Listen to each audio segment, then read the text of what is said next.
বাংলাদেশে কিছু হাইব্রিড বক্তা বের হয়েছে, ভুল করে, জানাতেন ভুল না, কুফর। কি করে? জিজ্ঞেস করলে বলে মাথাটা ঠিক ছিল না। যার মাথায় গোলমাল ওর কি ওয়াজের মাঠে চলে? চলে? তার ওয়াজ শোনা যায়? আচ্ছা ভাই, প্লেনের পাইলট যদি মাথা খারাপ হয়, প্লেন কি সেফ ল্যান্ডিং হবে না ক্র্যাশ করবে? আপনার গাড়ির ড্রাইভার যদি মাথা খারাপ হয়, গাড়ি অ্যাক্সিডেন্ট করবে। আপনার ডাক্তার যদি মাথা খারাপ হয়, সে তো ওষুধ দিবে মরার জন্য। বাস্তব ঘটনা আমি জানি, নারায়ণগঞ্জে একজন ডাক্তার ছিলেন, খুব বড় ডাক্তার। সেই যুগে ফ্রান্স থেকে FRCS করে আসছেন, এত বড় ডাক্তার। কিন্তু ডাক্তারের বদভ্যাস ছিল একটু মদ খাইত। মদ টদ খেয়েই রুগী দেখতে বসছে, আর চলতেছে তার বিল্ডিং এর কাজ। মাতাল অবস্থায় রুগীকে লিখে দিছে 4 বস্তা সিমেন্ট। লেখছে কই?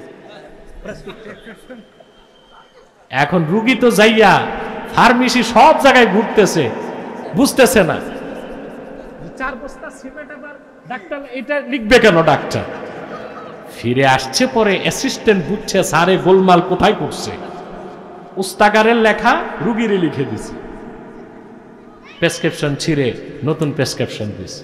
তো ডাক্তার যদি মাতাল হয়, মাথা ঠিক না থাকে, রুগী মরবে না ভাই? বক্তা যদি মাথা খারাপ হয়, সে তো তার ইমানও নষ্ট করবে, জনগণের ইমানও নষ্ট করবে।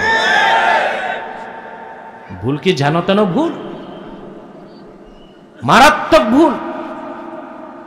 পরিষ্কার ফাতাওয়ার কিতাবে লেখা আছে কাজী খানে, ইন্না ইস্তিগফাফাল আম্বিয়াই কুফরুন, আল্লাহ নবীগণের শান খাটো করা কুফরি।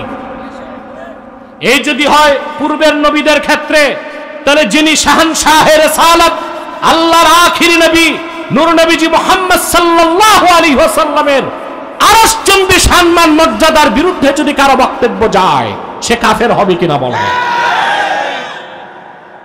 তওবার পথ ধরে না, অহংকার করে। তাহলে ক্ষমা চাওয়া, তওবা করা আদমের উত্তরসূরিদের কাজ, আর ক্ষমা না চাওয়া, তওবা না করা ইবলিসের উত্তরসূরিদের কাজ। শয়তানকে সুযোগ দিব? আমরা শয়তানকে সুযোগ না দেবার জন্য একটা চপেটাঘাত করতে চাই। আমরা নিয়ত করছি কিছুক্ষণ পরে আজকের মোনাজাত করে গুনাহ মাফ করে নিষ্পাপ বেহেশতি আল্লাহওয়ালা হয়ে বাড়ি যেতে চাই। কারা কারা হাত তুলে আল্লাহ তাআলা কে দেন। আল্লাহ কবুল করুন, আল্লাহ মঞ্জুর করুন। আপনার গেটটা ছেড়ে 2 পা হেঁটে সামনে বসুন, আর পিছনে কোনো আওয়াজ হবে না। স্বেচ্ছাসেবকরা আশপাশটা কন্ট্রোল করেন। আসুন তিলাওয়াতের মাধ্যমে আমরা আলোচনায় প্রবেশ করি। আমার সঙ্গে আপনারাও পড়বেন, যেন প্রতিটি অক্ষরে নূরকে আল্লাহ তাআলা আমাদের সিনায় বিকশিত করে দেন। বলেন আল্লাহুম্মা আমিন।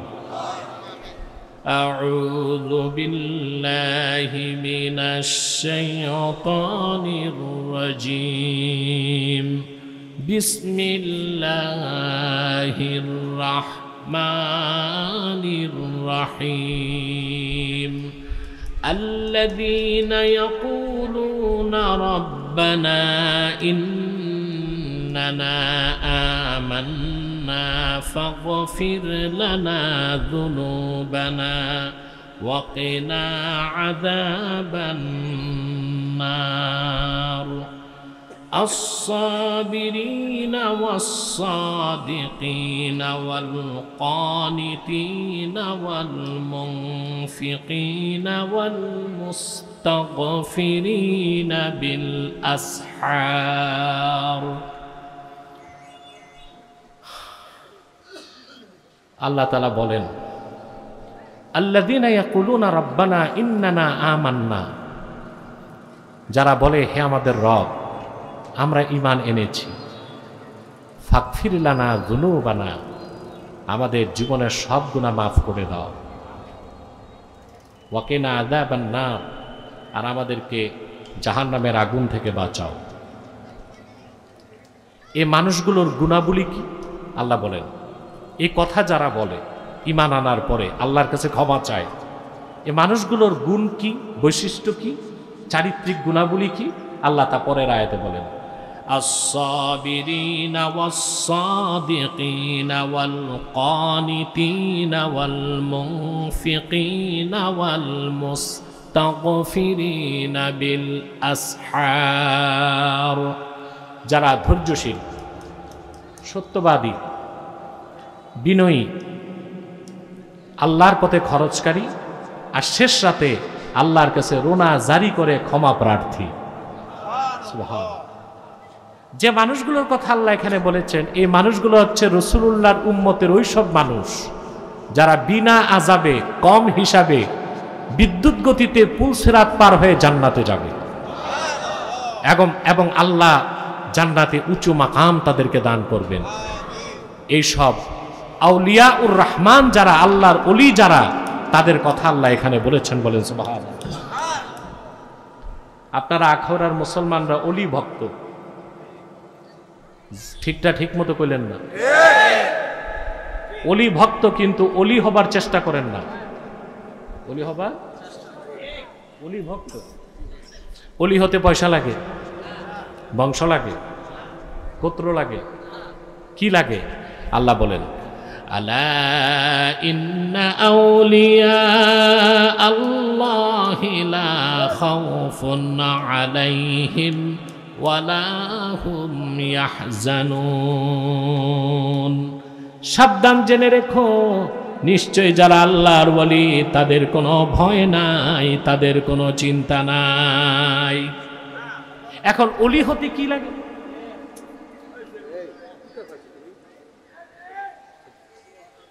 খুবই তো বিশৃঙ্খল অবস্থা। কয়েকটা যুবক যাও, পিছনে শৃঙ্খলাটা ঠিক করো, যাও। স্বেচ্ছাসেবক বলে কিছু নাই এখানে। আর আপনাদের লজ্জা নাই? আমি বললাম যারা মুসলমান তারা বসবেন, হিন্দুরা দাঁড়ায় থাকবে, আপনারা দাঁড়িয়ে আছেন। এতটা নির্লজ্জ মানুষ হয় নাকি? কেউ দাঁড়িয়ে থাকবেন না, বসেন। মাহফিল করেন, মাহফিলের আদব শিখেন না কেন? পিছনে যান, ফাঁকা জায়গায় যান।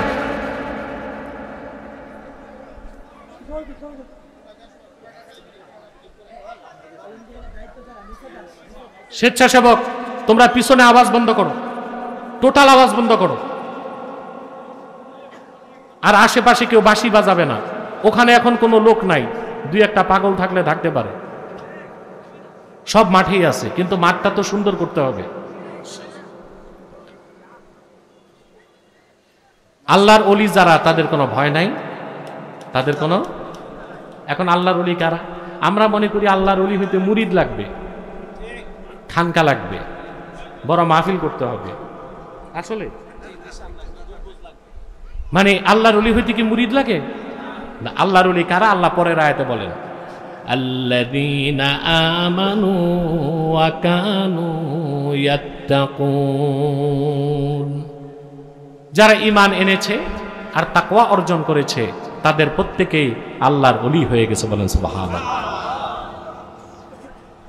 এই আয়াতের ব্যাখ্যা করতে যে ইবনু কাসির লেখেন, মান কানা মুমিনান তাকিয়া কানা লিল্লাহি ওয়ালিয়া। মুহাম্মদ সাল্লাল্লাহু আলাইহি ওয়াসাল্লামের প্রত্যেক সেই উম্মত যার ঈমান আছে, তাকওয়া আছে, সে আল্লাহর ওলি হয়ে গেছে। তাহলে ওলি হতে মুরিদ লাগবে? খানকা লাগবে? হুজুরের ডাক লাগবে? লাগবে ঈমান আর তাকওয়া। ঈমান আর তাকওয়া। এখন ঈমান আর তাকওয়ার মাধ্যমে যারা আল্লাহর ওলি হয়ে যাবে, সেই লোকদের কোনো চিন্তা নাই, ওদেরকে আল্লাহ বিনা আযাবে বেহেশত দিবেন। একটি কথা কান খুলে শুনে রাখেন, আল্লাহর হাবিব মুহাম্মদ সাল্লাল্লাহু আলাইহি ওয়াসাল্লামের প্রত্যেক ঈমানদার উম্মত বেহেশতে যাবে, হোক নেককার, হোক গুনাহগার, হোক বদকার। যদি তার আমলনামায় শিরক আর কুফর না থাকে, তার মৃত্যু যদি হয় উম্মতে মুহাম্মাদি পরিচয়ে, যত বড় গুনাহগার হোক, কোন একদিন সে জান্নাত পাবে। রাসূলুল্লাহ শাফাত করবেন। রাসূলুল্লাহ, সুবহানাল্লাহ। আল্লাহ রাব্বুল আলামিন তার হাবিবকে বলেছেন, ওয়ালা সাওফা ইউতিকা রাব্বুকা ফাতারদা। প্রিয় হাবিব মুহাম্মদ সাল্লাল্লাহু আলাইহি ওয়াসাল্লাম, আপনার রব আপনাকে আখেরাতে আরো এত বেশি নেয়ামত দিবেন, আপনি রাজি হয়ে যাবেন। সূরা দোহা নাজিলের পরে আল্লাহর হাবিব সাল্লাল্লাহু আলাইহি ওয়াসাল্লাম সাহাবায়ে কেরামকে ডেকে বললেন, শোনো, কিয়ামতে যতক্ষণ আমি হাসর ময়দানে রাজি না হই, আল্লাহ আমার কথা শুনতেই থাকবেন। আমি ওয়াদা করে যাচ্ছি, লা আরদা ওয়া ওয়াহিদুম মিন উম্মতি ফিন্নার, আমার একজন ইমানদার উম্মত যতক্ষণ জাহান্নামে থাকবে আমি রাসূল রাজি হব না। আমার প্রত্যেক উম্মতকে আল্লাহ যখন বেহেশত দিবেন আমি তখন রাজি হয়ে যাব। আমি বলবো, আল্লাহ আমি রাজি হয়ে গেলাম, আমার একজন উম্মত তোমার জাহান্নামের কোথাও নাই। বলেন সুবহানাল্লাহ। মাইকম্যান সামনে আসো।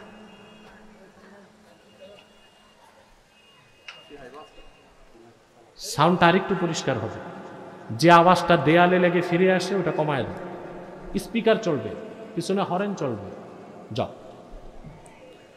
তাহলে রাসূলুল্লাহর প্রত্যেক উম্মত বেহেশতে যাবে কিনা? কিন্তু কেউ যাবে আযাবের আগে, কেউ যাবে আযাবের, আর যারা কম হিসাবে ফার্স্ট চান্সে বিনা আযাবে বেহেশতে যাবে তাদের কথাই আল্লাহ সূরা আলে ইমরানের 16, 17, 2 আয়াতে বলেছেন। এখন আমরা উম্মতে মুহাম্মাদি হিসেবে আযাবের পর বেহেশত চাই না আযাবের আগে? ফার্স্ট চান্সে না সেকেন্ড চান্সে? শুধু বেহেশত চাই না বেহেশতে উঁচু মর্যাদা চাই? সেই কথাই আল্লাহ বলেছেন, আল্লাযীনা ইয়াকুলুনা রাব্বানা ইন্নানা আমান্না ফাগফির লানা যুনুবানা ওয়া কিনা আযাবান নার। আর যারা বলে, হে আমাদের রব, আমরা ঈমান এনেছি, আমাদের গুনাহগুলোকে তুমি মাফ করে দাও, জাহান্নামের আগুন থেকে বাঁচাও, এই মানুষগুলোর আরো চরিত্র কি হবে? আস-সাবিরিন, যারা ধৈর্যশীল, ওয়াস-সাদিকিন, সত্যবাদী, সুবহানাল্লাহ বলবেন না? ওয়াল কানিতিন, প্রচণ্ড বিনয়ী, ওয়াল মুনফিকিন, দিনের পথে খরচ করে, ওয়াল মুস্তাগফিরিনা বিল আসহার, দিন রাত ইবাদত করার পরেও অহংকার করে না, শেষ রাতে আল্লাহর কাছে রোনা জারি করে ক্ষমা প্রার্থনা করে। এই মানুষগুলোকে আল্লাহ বেহেশত দিবেন, বেহেশতের উঁচু মর্যাদা দান করবেন। বলেন সুবহানাল্লাহ। কি রকম মর্যাদা তারা পাবেন এটা আল্লাহ তাআলা 15 নম্বর আয়াতের মধ্যে বলে দিয়েছেন। আল্লাহ পাক বলেন, কুল আউনাব্বিউকুম বিখাইরিম মিন যালিকুম লিল্লাযীনা তাকাউ ইনদা রাব্বিহিম জান্নাতুন তাজরি মিন তাহতিহাল আনহারু খালিদিনা ফিহা ওয়া আজওয়াজুম মুতাহহারাতুন ওয়া রিদওয়ানুম মিনাল্লাহ ওয়াল্লাহু বাসীরুম বিল ইবাদ। আল্লাহ রাব্বুল আলামিন বলেন, হাবিব আমার মুহাম্মদ সাল্লাল্লাহু আলাইহি ওয়াসাল্লাম, আপনি মানব জাতিকে বলুন, আমি কি তোমাদেরকে এর চেয়ে উত্তম বিষয় বলবো না, যা আরো উত্তম, আরো দামি? লিল্লাযীনা তাকাও, যারা আল্লাহকে ভয় করে পরহেজগার হয়ে গেছে, ইনদা রাব্বিহিম জান্নাতুন তাজরি মিন তাহতিহাল আনহার, তাদের জন্য আল্লাহর কাছে রয়েছে অসংখ্য জান্নাত, যে জান্নাত সমূহের নিচ দিয়ে স্বচ্ছ পানির ফোয়ারা প্রবাহিত আছে।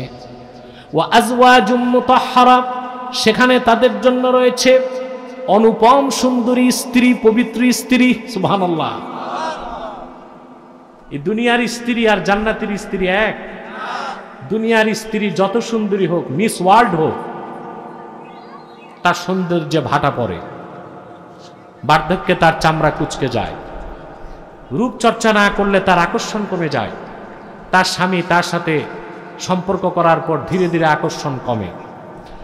কিন্তু জান্নাতে আল্লাহ রাব্বুল আলামিন তার প্রিয় বান্দাদেরকে যে স্ত্রী দিবেন, হাদিস সাক্ষ্য দেয়, জান্নাতি বেহেশতে তার স্ত্রীর দিকে তাকায়া রূপ উপভোগ করবে, দৃষ্টি সরায়া আবার যখন তাকাবে রূপ আরো বেড়ে যাবে।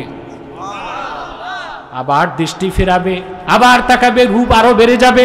সুবহানাল্লাহ। এই স্ত্রীর তুলনা আছে? আজওয়াজুম মুতাহহারা, পবিত্র স্ত্রী আল্লাহ দান করবেন। আর সবচেয়ে বড় নিয়ামত দিবেন, ওয়া রিদওয়ানুম মিনাল্লাহ, আল্লাহর পক্ষ থেকে সন্তুষ্টি। বলেন সুবহানাল্লাহ। এটা হবে বেহেশতের সবচেয়ে বড় নিয়ামত।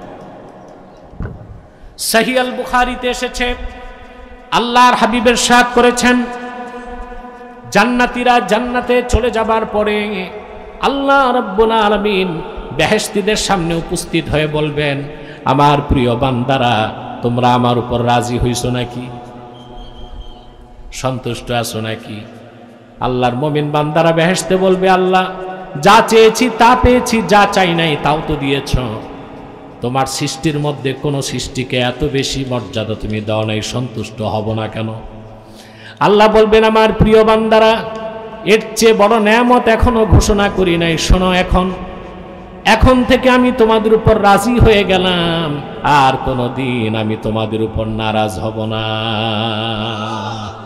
এটাকে আল্লাহ বলেছেন রিদওয়ানুম মিনাল্লাহ। বলেন সুবহানাল্লাহ। এই নেয়ামত, এই সম্মান, এই মর্যাদা, জান্নাতের এই উঁচু মাকাম কারা পাবে? আল্লাযীনা ইয়াকুলুনা রাব্বানা ইন্নানা আমান্না ফাগফির লানা যুনুবানা ওয়া কিনা আযাবান নার। যারা ঈমান আনার পরে বলে, হে আমাদের রব, আমরা ঈমান এনেছি, তুমি আমাদের জিন্দেগীর সব গুনাহ মাফ করে দাও আর জাহান্নামের আগুন থেকে বাঁচাও। এখানে আল্লাহ যে ক্ষমার কথা বলেছেন, গুনাহগারদের ক্ষমা না, ঈমানদারদের ক্ষমা। বুঝার বিষয় আছে ভাই, বুঝাবো একটু। আমরা মনে করি গুনাহ করলেই ক্ষমা চাইতে হয় না, গুনাহ করলে তো ক্ষমা চাইতেই হবে, কিন্তু যার ঈমান যত মজবুত আর ইয়াকিন যত পোক্ত, সে তত বেশি আল্লাহর কাছে ক্ষমা চায়। এটা ভিন্ন ক্ষমা। এই ইস্তেগফারের দরজা অনেক উপরে। এটা হচ্ছে ইস্তেগফারুল মুকাররাবিন, আল্লাহ নৈকট্যপ্রাপ্ত বান্দা, তারা যত বেশি আল্লাহর নিকটে যায় তত বেশি ক্ষমা চায়। আমার ভাইয়েরা, মুমিন বান্দা ক্ষমা যত চায় আল্লাহ তত খুশি হন। সুবহানাল্লাহ বলবেন না? সেজন্য নামাজ পড়া যেমন ইবাদত, রোজা রাখা ইবাদত, হজ করা ইবাদত, মুমিনের ক্ষমা বা ইস্তেগফারটাও আল্লাহর কাছে সেরা ইবাদত হয়ে যায়। আবারও বলছি, মূল সূত্র, যার ঈমান যত বেশি, ইয়াকিন যত পোক্ত, আল্লাহর কাছে সে তত বেশি ক্ষমা চেয়ে আত্মসমর্পণ করে। বলেন সুবহানাল্লাহ। আদম আলাইহিস সালাম একটা ভুল করছিলেন। কয়টা? আল্লাহর একটা হুকুম মানতে পারেন না। তিনি তওবার পথ ধরলেন, আল্লাহর কাছ থেকে ক্ষমা পেলেন। লানাতপ্রাপ্ত ইবলিস, সেও কিন্তু একটাই ভুল করছিল। কয়টা হুকুম মানে নাই? সে তওবার পথ ধরল না, অহংকারের পথ ধরল। লানতের তখতা তার জন্য ওয়াজিব হয়ে গেল। ঠিক না? আল্লাহ আদমকে বেহেশতে সৃষ্টি করছেন, বেহেশতের রাজত্ব দিচ্ছেন। কোরআন কারীমে আল্লাহ বলেন, وَقُلْنَا يَا آدَمُ اسْكُنْ أَنْتَ وَزَوْجُكَ الْجَنَّةَ وَكُلَا مِنْهَا رَغَدًا حَيْثُ شِئْتُمَا وَلَا تَقْرَبَا هَذِهِ الشَّجَرَةَ فَتَكُونَا مِنَ الظَّالِمِينَ। আল্লাহ রাব্বুল আলামিন বলেন, আমি আদমকে ডেকে বললাম, ওহে আদম, তুমিও তোমার স্ত্রী পরমানন্দে বেহেশতে বসবাস করো, আর যা খুশি তা রাগাদান ওয়াসিয়া, রাগাদান মানে ওয়াসিয়ান, প্রাচুর্যের সাথে খাও, বেশি বেশি খাও। সুবহানাল্লাহ। বেশি খাওয়ার জায়গা জান্নাত, কম খাওয়ার জায়গা যত খাবে চিন্তা নেই, ঢেকুর দিবে হজম। দুনিয়াতে বেশি খেলে হার্ট অ্যাটাক হয়, ব্রেন স্ট্রোক হয়, প্যারালাইজড হয়। না, আমরা করি উল্টা কাজ, দুনিয়াতে বেশি খাই। অবশ্য নিজের বাড়িতে বেশি খাই না, দাওয়াত খেতে গেলে জম্মের খাওয়া খাই। আমি গল্প শুনছি, এক রাক্ষস দাওয়াত খেতে গেছে, এটাও দেখবেন, এটা তো ডেইলি দেখেন। আপনাদের কি যে অবস্থা ভাই, এদিক তাকান।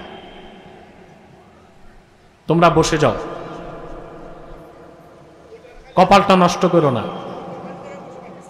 এই খালি জায়গাটা বসার লোক আসতেছে, কিন্তু এরা আগে বসে যায়। আর বাচ্চাদেরকে মাঠ থেকে সরাও, এরা হইচই করছে। প্রিয় ভাইরা, দাওয়াত খাইছে বুঝলেন তো। বন্ধু জিজ্ঞেস করছে কি খাইলা? কয় বেশি চালাইতে পারি নাই, 8টা রোস্ট, 10টা ব্রোস্ট, 7 প্লেট পোলাও, 2 কিলো গোস্ত, 12 গ্লাস বোরহানি, 3 প্লেট জর্দা। আজকে শরীরটা ভালো না, শরীর ভালো না আজকে, এরকম চালাইছে। যদি শরীর ভালো থাকতো তাহলে কি অবস্থা করতেন। দুনিয়া কম খাবার জায়গা, বেহেশত আল্লাহ আদমকে বলছেন ওয়াকুলা মিনহা রাগাদা, আই ওয়াসিয়া, খাও যত মন চায় খাও। যেহেতু বেহেশত ছিল, কি ছিল? আল্লাহ একটা হুকুম করে দিলেন, ওয়ালা তাকরাবা হাযিহিশ শাজারা, এই একটি মাত্র বৃক্ষের কাছে যেও না, যদি যাও ক্ষতিগ্রস্তদের কাতারে শামিল হয়ে যাবা। শয়তানের প্ররোচনায় হযরতে আদম আল্লাহর হুকুমটা মানতে পারে নাই। আদম আলাইহিস সালাম আল্লাহর নবী ছিলেন, এই জন্য আমরা যদি বলি আদম পাপী ছিল, গুনাহগার ছিল, ঈমান থাকবে? দোষটা তো আদমের ছিল না, ছিল শয়তানের। কার ছিল? শয়তানের। আমাদের দেশে একদল পথভ্রষ্ট আছে যারা আল্লাহর পয়গম্বরদের দোষ তালাশ করে। আহলুস সুন্নাল জামাতের আকীদা, আল আম্বিয়াউ মুনাজ্জাহুনা মিনাল কাবাইরি ওয়াস সাগায়ের, আল্লাহর নবীগণ সকল প্রকার কবিরা সগীরা গুনাহ থেকে পবিত্র ছিলেন। বলেন সুবহানাল্লাহ। ইসমতে আম্বিয়া, নবীগণ যে নিষ্পাপ ছিলেন এটার অস্বীকারী মুসলমান হইতে পারে না। এটা আমার কথা না। তাফসীরুল কবির প্রথম খণ্ডে ইহদিনাস সিরাতাল মুস্তাকিম সিরাতাল্লাযীনা আন'আমতা আলাইহিম, এই তাফসীরে দেখবেন ইমাম রাজি তাফসীর করছেন। আমি রিওয়ায়াত বিল আলফাজ না, রিওয়ায়াত বিল মানা করতেছি, রাজির কথাটা বলতেছি। ইমাম রাজি সেখানে লেখেন, মান আনকারা ইসমাতাল আম্বিয়া ফাকান্নামা আনকারা রিসালাতা জামিল আম্বিয়া, যে ব্যক্তি নবীগণ নিষ্পাপ ছিলেন এই বিশ্বাস যে অস্বীকার করলো, সে যেন 1 লক্ষের উপর পয়গম্বরের রিসালাতকে অস্বীকার করলো। বলেন নাউজুবিল্লাহ। আদমের দোষ ধরা যাবে না। একে তো ছিলেন নবী, আবার আমাদের বাবা। সন্তান বাবার দোষ ধরতে পারে?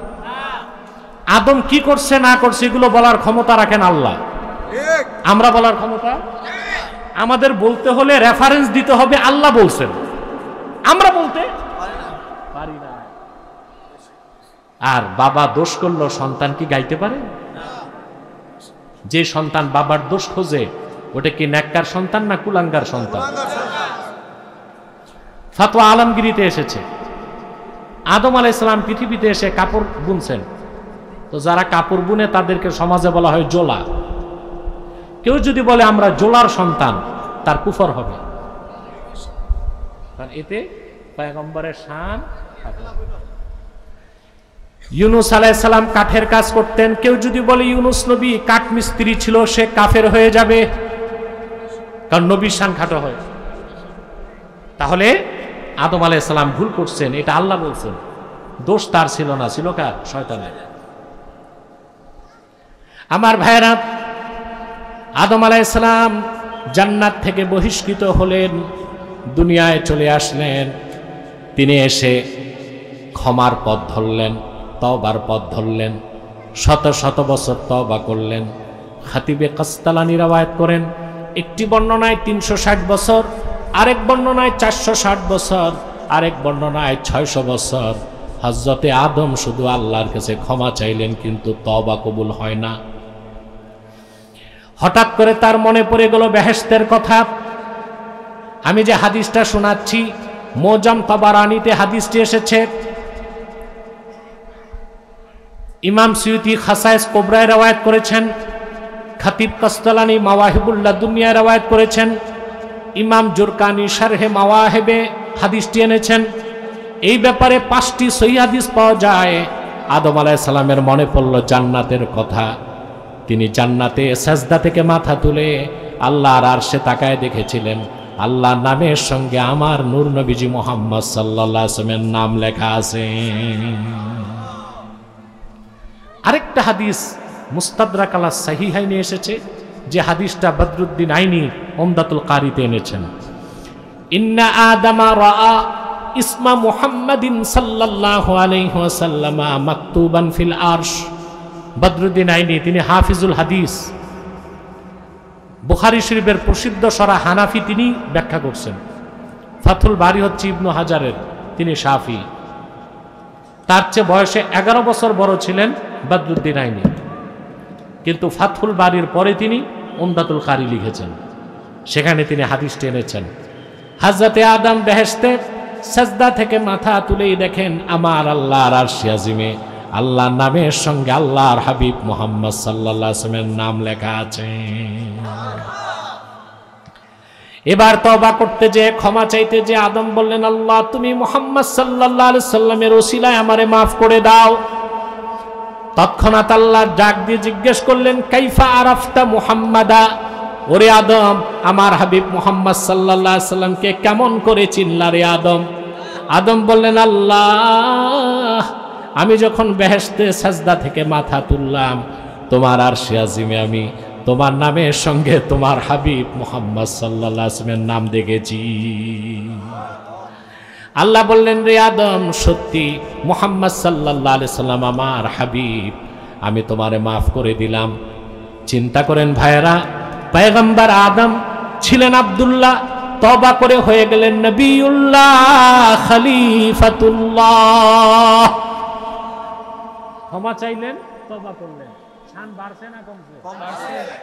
আর ইবলিস উল্টা কাজ করছে, তাকেও হুকুম করা হয়েছিল একটাই। কয়টা? আল্লাহ পাক বলেন, আমি ফেরেশতাদেরকে বললাম উসজুদু লি আদামা ফাসাজাদু ইল্লা ইবলিস, আদমকে সাজদা করো। সবাই সাজদা করলো, শুধু করলো না কে? ইবলিস। কে করলো না? আবা ওয়াস্তাকবারা ওয়া কানা মিনাল কাফিরিন, সে অস্বীকার করলো আর অহংকার করলো। আল্লাহ বলেন সে কাফেরদের দলভুক্ত হয়ে গেল। তাহলে বোঝা যায় ক্ষমা চাওয়া আদমের উত্তরসূরিদের কাজ, আর ভুল করার পর তওবা না করা ইবলিসের উত্তরসূরিদের কাজ। বাংলাদেশে কিছু হাইব্রিড বক্তা বের হয়েছে, ভুল করে, জানাতানো ভুল না, কুফর। কি করে? জিজ্ঞেস করলে বলে মাথাটা ঠিক ছিল না। যার মাথায় গোলমাল ওর কি ওয়াজের মাঠে চলে? চলে? তার ওয়াজ শোনা যায়? আচ্ছা ভাই, প্লেনের পাইলট যদি মাথা খারাপ হয়, প্লেন কি সেফ ল্যান্ডিং হবে না ক্র্যাশ করবে? আপনার গাড়ির ড্রাইভার যদি মাথা খারাপ হয়, গাড়ি অ্যাক্সিডেন্ট করবে। আপনার ডাক্তার যদি মাথা খারাপ হয়, সে তো ওষুধ দিবে মরার জন্য। বাস্তব ঘটনা আমি জানি, নারায়ণগঞ্জে একজন ডাক্তার ছিলেন, খুব বড় ডাক্তার।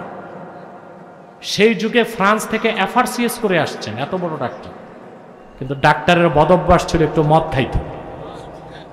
তো মদ টদ খেয়েই রুগী দেখতে বসছে, আর চলতেছে তার বিল্ডিং এর কাজ। মাতাল অবস্থায় রুগীকে লিখে দিছে 4 বস্তা সিমেন্ট। লেখছে কই? এখন রুগী তো যাইয়া ফার্মেসি সব জায়গায় ঘুরতেছে, বুঝতেছে না 4 বস্তা সিমেন্ট আবার ডাক্তার এটা লিখবে কেন? ডাক্তার ফিরে আসছে, পরে অ্যাসিস্ট্যান্ট বুঝছে স্যারে গোলমাল কোথায় করছে, উস্তাগারের লেখা রুগীরে লিখে দিছে। প্রেসক্রিপশন ছিঁড়ে নতুন প্রেসক্রিপশন দিছে। তো ডাক্তার যদি মাতাল হয়, মাথা ঠিক না থাকে, রুগী মরবে না ভাই? বক্তা যদি মাথা খারাপ হয়, সে তো তার ঈমানও নষ্ট করবে, জনগণের ঈমানও নষ্ট করবে। ভুল কি যেন তেন ভুল, মারাত্মক ভুল। পরিষ্কার ফাতাওয়ার কিতাবে লেখা আছে কাজী খানে, ইন্না ইস্তিগফাফাল আম্বিয়াই কুফরুন, আল্লাহ নবীগণের শান খাটো করা কুফরি। এই যদি হয় পূর্বের নবীদের ক্ষেত্রে, তাহলে যিনি শাহনশাহের রিসালাত আল্লাহর আখিরি নবী নূর নবীজি মুহাম্মদ সাল্লাল্লাহু আলাইহি ওয়াসাল্লামের আরশচুম্বী সম্মান মর্যাদার বিরুদ্ধে যদি কারো বক্তব্য যায়, সে কাফের হবে কিনা বলেন? তওবার পথ ধরে না, অহংকার করে। তাহলে ক্ষমা চাওয়া, তওবা করা আদমের উত্তরসূরিদের কাজ, আর ক্ষমা না চাওয়া, তওবা না করা ইবলিসের উত্তরসূরিদের কাজ। যারা খাঁটি মুমিন, যার ঈমান যত বেশি হবে সে তত বেশি ক্ষমা চায়। সুবহানাল্লাহ বলবেন না? আল্লাহর হাবিব বলেছেন, ইন্নী লা আস্তাগফিরুল্লাহ ফি কুল্লি ইয়াউমিন ৭০ মাররা, আমি নিজে প্রতিদিন আল্লাহর কাছে ৭০ বার ক্ষমা চাই। অন্য রিওয়ায়াতে এসেছে ১০০ বার। তার কারণ যার ঈমান যত বেশি, আল্লাহর মারিফতের ইলম যার যত বেশি, তিনি তত বেশি আল্লাহর কাছে ক্ষমা চাইবেন। এটাই স্বাভাবিক ব্যাপার। যারা খাঁটি মুমিন হয়ে যাবে, তারা আল্লাহর কাছে কি বলে? রব্বানা ইন্নানা আমান্না, হে আমাদের রব, আমরা ঈমান এনেছি। ফাগফির লানা যুনুবানা, আমাদের জীবনের গুনাহগুলো মাফ করে দাও। ওয়াকিনা আযাবান নার, আমাদের জাহান্নামের আগুন থেকে বাঁচাও। বলেন সুবহানাল্লাহ। ক্ষমা চাইবো, কথা বলেন, আল্লাহর কাছে ক্ষমা চাইবো। আপনি কি গুনাহ করছেন ভাই? কি গুনাহ করছেন? এমন গুনাহ নাই যেটার ক্ষমা নাই। এক ব্যক্তি ইমাম আজমের কাছে প্রশ্ন করেছে, এক কুলাঙ্গার তার মায়ের সাথে জিনা করছে, মাকে হত্যা করছে, মায়ের মাথার খুলিতে মদ পান করছে, এই পাপীরকে আল্লাহ মাফ করবেন? ইমাম আজম বলেছেন, যদি সে তাওবায়ে নাসুহা করে আল্লাহ তারও মাফ করতে পারে। এরকম একজন গুনাহগার কি আখাউড়ার মাটিতে আছে? মুসলমান মুসলমানদের মধ্যে এরকম একজন গুনাহগার আছে? নিরাশ হও কেন যুবকেরা? নামাজ পড়ো নাই, রোজা রাখো নাই, মদ খেয়েছো, চুরি করেছো, চিন্তা নাই, তওবার দরজা খোলা আছে। আল্লাহ রাব্বুল আলামিন বলেন, তিরমিজির হাদিস, ইয়া ইবনা আদম লাউ বালাগাত যুনুবুকা আনানাস সামা সুম্মা ইস্তাগফারতানি লাগাফারতু লাক, ওরে আদম সন্তান, তোমার গুনাহ যদি আকাশের মেঘমালা পর্যন্ত পৌঁছে যায়, তারপর তুমি যদি আমার কাছে ক্ষমা চেয়ে আত্মসমর্পণ করো, আমি আল্লাহ তোমার জীবনের সব গুনাহ মাফ করে দিব। ক্ষমা চাইবো। এখন এই ক্ষমা যারা চাবে, তাদের খাসলত কি হবে, চরিত্র কি হবে? আল্লাহ পাক বলেন, আস-সাবিরিন, যারা ধৈর্যশীল। সুবহানাল্লাহ। 5টা গুণ লাগবে আল্লাহর ওলি হইতে। কয়টা? প্রথম হচ্ছে সাবিরিন, আগে তো ঈমান লাগবে, ক্ষমা চাইতে হবে। তারপর কয়টা গুণ? আস-সাবিরিন, যারা ধৈর্যশীল। সবর, ধৈর্য ছাড়া ওলি হওয়া যায়? সফলতা পাওয়া যায়? যার ধৈর্য নাই সে কখনো সফল হতে পারে না। বাংলা একটা কথা আছে, রেগে গেলেন হেরে গেলেন। কথা সত্য, রেগে গেলেন হেরে গেলেন। সবর, সুবহানাল্লাহ। কিন্তু বাঙালি সবর বুঝে না। আর নৃতাত্ত্বিকভাবে বাঙালি ধৈর্যশীল না, অধৈর্যশীল। এটা বোঝা যায় বাস স্টেশনে, লঞ্চ স্টেশনে, ঠিক কিনা? আর কোথাও যদি জিয়াফত হয়, খেতে গেলে দেখা যায় ধৈর্য যে একদম নাই। অধৈর্যের ঠেলায় মনে করে থালাবাটি খেয়ে ফেলবে। আমরা ধৈর্য বুঝি না। আমরা ধৈর্য কি বুঝি? একজন গালে একটা থাপ্পড় দিয়েছে, আপনি বলছেন ভাই ব্যথা পাইছেন, হাতে দেন, আরেকটা দেন। এটি সবর না। ইমামে বাগাবী সবরের ব্যাখ্যায় বলেন, আস-সাবরু আলা সালাসাতি আনওয়া, সবরের 3টা প্রকার। বলবো আমি? বলবো? আচ্ছা ভাই, তোমরা মুসলমান দাঁড়াইছো যারা মুসলমান, বসো না বাবা, বস বস বস। এরা হইছে খান বাহাদুর আহসানুল্লাহ নাতিপুতি। মাঠে বসবে না, লজ্জা ভাই। মাটির মানুষ মাটিতে বসো না ভাই। বাম পাশটা রোদের কারণে যাচ্ছে না আমি বুঝতেছি, কিন্তু কত যে জীবনে স্টেডিয়ামে খেলা দেখছো, রোদে জ্বলে, বৃষ্টিতে ভিজে। আজকে কোরআনের মাহফিলে বসবা, রোদেরকে ভয় পাচ্ছ? যেখানে আছো ওখানেই বসে যাও, চেষ্টা করো বসার। প্রিয় ভাইরা, সময় কিন্তু দ্রুত চলে যাচ্ছে, আমরা কথা দ্রুত বলছি।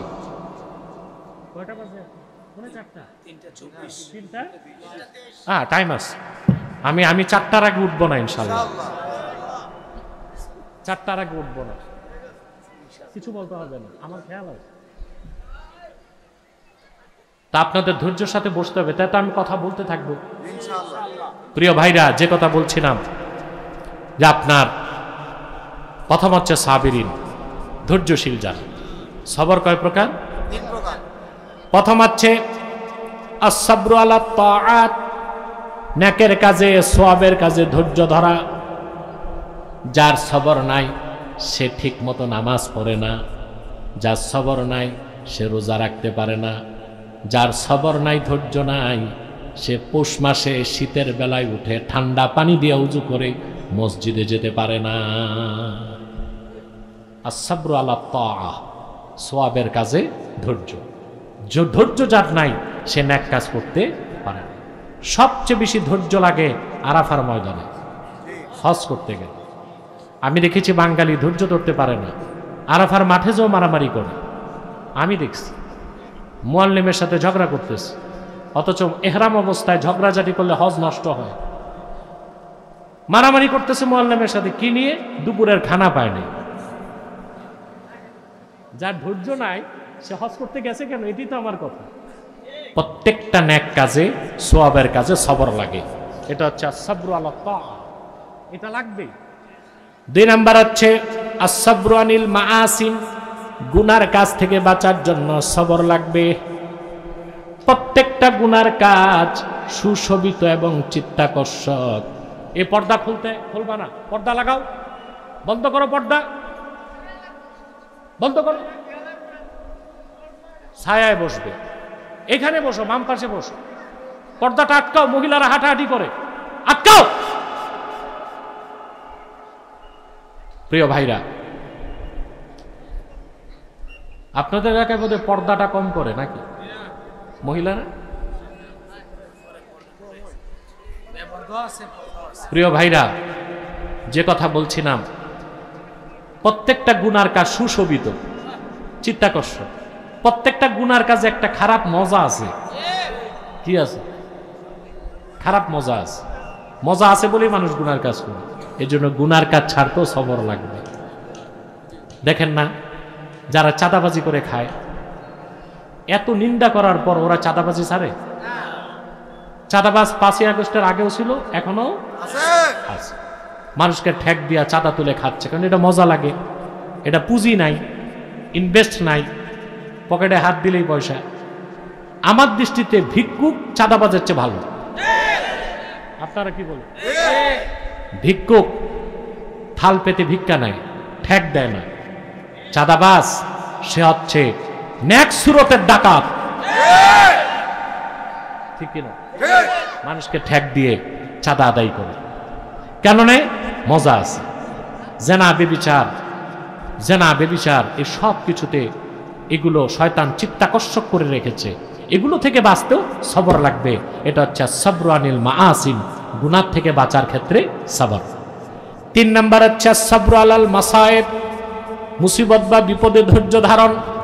এই 3 প্রকার ধৈর্য যদি ঈমান আনার পর ধরতে পারেন, আল্লাহ রাব্বুল আলামিন আপনাকে সাবিরিনের কাতারে জায়গা করে দিবেন। তারপর হচ্ছে ওয়াসাদিকিন, সত্যবাদী। সুবহানাল্লাহ, আমরা সত্যবাদী? কথা বল আসি, যারা সত্যবাদী তারা তো সত্যবাদী। অধিকাংশ লোকই মিথ্যার আশ্রয় নেয়। যে ব্যবসায়ী মিথ্যাবাদী, সে প্রতারণা করছে ব্যবসার নামে। যে চাকরিজীবী ঘুষ খায় সে মিথ্যাবাদী, মিথ্যা বলে সে টাকা নিচ্ছে। যে রাজনীতিবিদ মিথ্যার আশ্রয় নেয় সে হচ্ছে রাজনীতিতে মিথ্যাবাদী। রাজনীতির মূল ভিত্তি হচ্ছে ইনসাফ, সততা, সত্যবাদিতা। আমাদের রাজনীতিতে এখন ইনসাফ নাই, সততা নাই, সত্যবাদিতা নাই। সবাই পলিসি করে না, ডিপ্লোমেসি করে, রাজনীতি করে না, অপরাজনীতি করে। সবার উদ্দেশ্য হচ্ছে আপনার পাওয়ার পলিটিক্স, কিভাবে ক্ষমতায় যাওয়া যাবে। আল্লাহ দ্বীনের চিন্তা আসলে কেউ করতেছে না বাংলাদেশে। দ্বীনের চিন্তা করলে রাজনীতির মূল লক্ষ্য হবে শরিয়া রাষ্ট্র। কি রাষ্ট্র? এটা আছে আমাদের চিন্তায়? না, আমরা সবাই এখন গণতন্ত্র নিয়ে ব্যস্ত হয়ে গেছি, গণতন্ত্রের পূজারী হয়ে গেছি। আর গণতন্ত্র এমন একটা বিষাক্ত জিনিস যে গণতন্ত্র অক্টোপাসের মতো আপনাকে একবার আটকায় ফেললে আপনি আর মুসলমান হিসেবে টিকে থাকতে পারবেন না। আপনাকে ঈদগাহেও যেতে হবে, পূজা মণ্ডপে পূজা দিতেও যেতে হবে। হচ্ছে না তা? কথা বলে না। যারা লেবাসধারী আলেম তাদেরকেও দেখলাম সরস্বতী পূজায় পূজা মণ্ডপে যে লাড্ডু খায়, কেউ কেউ গীতা পাঠ করছে, কেউ কেউ হিন্দুদের কীর্তনে গেছে, যে প্রশংসা করছে আলহামদুলিল্লাহ আমি যে আসতে পারলাম। ঈমান আছে না গেছে? বলবেন কেন? তারা না পূজা মণ্ডপে গেছে, ওরা তো আর সেজদা করে নেই মূর্তিরে। না, ফাতাওয়া বাজ্জাজিয়াতে এসেছে মান রাদিয়া বিল কুফরে ফাহুয়া কাফের। কাফেরদের কুফরি কাজকে যে সমর্থন দেয় সেও কাফের। মূর্তিরে সেজদা করা তো শিরকে আকবার, কিন্তু মূর্তির সামনে তাজিমের সাথে দাঁড়ানোটাও নওউম মিন আনওয়াইশ শিরক, এটাও এক প্রকার শিরক, এটাও এক প্রকার। এটাই গণতন্ত্র। এটা অক্টোপাসের মতো আপনাকে ধরবে, তখন আপনি আর ইসলামী হুকুমত চাইতে পারবেন না। আপনাকে ধর্মনিরপেক্ষতায় বিশ্বাসী হতে হবে। আপনাকে বলতে হবে ধর্ম যার যার উৎসব সবার। আপনাকে বলতে হবে আমি মৌলবী হয়েছি তাতে কি, আমি বাইতুল মুকাররমে যাই নামাজ পড়তে, পূজা মণ্ডপে যাই রাষ্ট্রীয় কাজে। নাউজুবিল্লাহ। আমরা আমাদের ইসলামী রাজনীতির মূল হবে ইনসাফ, সততা, সত্যবাদী। আমরা সত্যবাদী বুঝি না। আমাদের দেশের লোকজন বলে লোকটা হিন্দু হলে কি হবে, লোকটা খুব সত্যবাদী। যার ঈমান নাই সে সত্যবাদী হতে পারে? মনে রেখো মুসলমান, কোন কাফের মুশরিক বেঈমান কখনো সত্যবাদী হতে পারে না। কাফের মুশরিক বেঈমান যদি সত্য কথা বলে, তারে সত্যবাদী গুণে গুণান্বিত করা যাবে না, বলতে হবে তার কথাটা সত্য। কারণ ঈমান আনা ছাড়া সত্যবাদী হবার কোনো সুযোগ নাই। সত্যবাদী কার আল্লাহ নিজে ব্যাখ্যা করে দিয়েছেন কোরআন কারীমের মধ্যে। আল্লাহ বলেন ইন্নামাল মুমিনুনাল্লাযীনা আমানু বিল্লাহি ওয়া রাসূলিহি তুম্মা লাম ইয়ারতাবু ওয়া জাহাদু বিআমওয়ালিহিম ওয়া আনফুসিহিম ফি সাবিলিল্লাহি উলাইকা হুমুস সাদিকুন। সত্যবাদী কারা আল্লাহ ব্যাখ্যা করে দিয়েছেন। নিশ্চয় পরিপূর্ণ মুমিন তো তারাই যারা ঈমান এনেছে মহান আল্লাহর উপর, ঈমান এনেছে আল্লাহর আখিরি নবী মুহাম্মদ সাল্লাল্লাহু আলাইহি সাল্লামের উপর, অতঃপর ঈমান ও ইসলামের কোনো একটা বিষয়কে সন্দেহ করল না, জান আর মাল নিয়ে আল্লাহর পথে লড়াই করলো। আল্লাহ বলেন উলাইকা হুমুস সাদিকুন, তারাই সত্যবাদী। বলেন সুবহানাল্লাহ। তা সত্যবাদী হতে কি লাগবে? কথা বলেন। ঈমান আনার পর সত্য বললে সত্যবাদী। ঈমান যার নাই, সারাদিন সত্য বললেও সে সত্যবাদী হতে পারবে না। বলা হবে তার কথাটা সত্য, তার কথাটা। তাহলে আমরা সত্যবাদী হব। এরপর আল্লাহ বলেন ওয়াল কানিতিন। কানিতিনের তর্জমা করা হয়েছে যারা বিনয়ী, এটা পরিপূর্ণ তর্জমা না। ইমাম কুরতুবী কানিতিনের ব্যাখ্যা করেছেন কানিতিন মানে আল মুদাওয়িমিনা ফি তাআতিল্লাহ, সর্বক্ষণ যারা আল্লাহর ইবাদতে নিয়োজিত থাকে। সুবহানাল্লাহ বলুন। এখন একটা প্রশ্ন আসে না ভাই, 24 ঘন্টা কি ইবাদত করা যায় নাকি? প্রশ্ন আসে। এটার অর্থ কি? এটা হচ্ছে ইবাদত কম হোক কিন্তু তাতে মুদাওয়ামাত, নিয়মিত ইবাদতটা করতে হবে। সুবহানাল্লাহ। বুখারী শরীফের হাদিস,